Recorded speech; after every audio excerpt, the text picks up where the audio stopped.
বন্ধুরা, আমরা অনেকেই গুগল ক্রোম ব্রাউজার ব্যবহার করি, কিন্তু এই গুগল ক্রোম ব্রাউজারের মধ্যে কিছু গুরুত্বপূর্ণ সেটিংস রয়েছে যে সেটিংসগুলো আমাদেরকে সবসময় ঠিক করে রাখা উচিত। তা না হলে কিন্তু যে কোনো সময় আমরা যে কোনো বিপদের সম্মুখীন হতে পারি।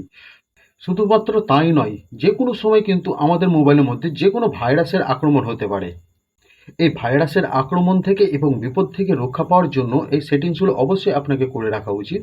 সেই সেটিংসগুলো আপনারা কিভাবে করবেন, চলুন এই ভিডিওর মাধ্যমে আপনাদেরকে দেখিয়ে দিই।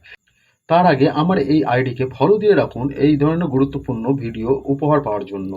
তো চলুন বন্ধুরা, এই ভিডিওটি শুরু করা যাক। আপনারা গুগল ক্রোম ব্রাউজারটি ওপেন করে নিন। ওপেন করার পর তিনটে ডট দেখতে পাচ্ছেন, সেখানে একটি ক্লিক করুন। সেখানে ক্লিক করার পরে আপনারা নিচে সেটিংস অপশন রয়েছে, সেটিংসে ক্লিক করুন। তারপরে নিচে দেখতে পাচ্ছেন যে প্রাইভেসি অ্যান্ড সিকিউরিটি বলে একটি অপশন রয়েছে, সেইখানে আপনারা ক্লিক করুন।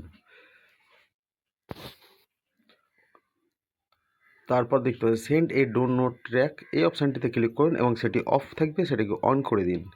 এরপর আপনারা ব্যাকে চলে আসুন।